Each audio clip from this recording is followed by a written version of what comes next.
半单元，这休热旅游的季节就伫要结束咯，搁再加上呢大陆人客这限制的关系哦，就惊去受到影响。台东即马有真侪间饭店的业者配合着观光局旅游补助，加度要来推出着优惠。其中有一间4000级的温泉饭店，按9月份开始到年底哦，若是身份证号码第一个英文字是 V， 或者是讲出席的所在、住的所在是伫咧台东。拜六以外，每一天拢会当大免钱。另外一间业者呢，也不受挡住哦，无限制台东人，只要每一个人买199块的早顿，饭店嘛会当互你大免钱的。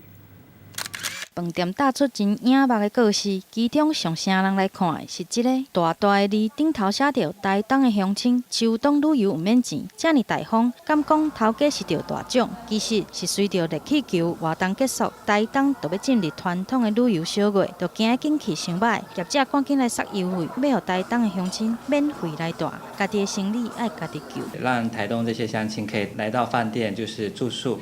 然后使用饭店的早餐，放轻松。配合着旅游的补助，业者来出招。台东一间温泉饭店要来掠台东乡亲的心，只要身份证开头是 V， 出生也是户籍伫咧台东的民众，9月开始到年底，礼拜到拜五，补助上抵了后，拢总免钱。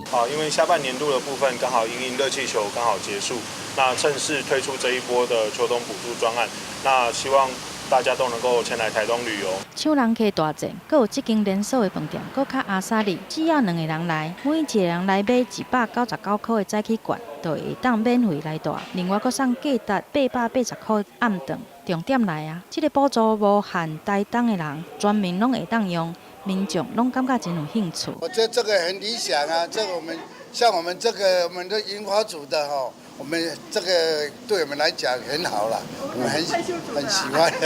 旅游的小月要来，加上中国陆客限制令，就惊旅游的寒冬提早报道，业者拢来杀好康的活动，要先来替旅游业加油。记者综合报道。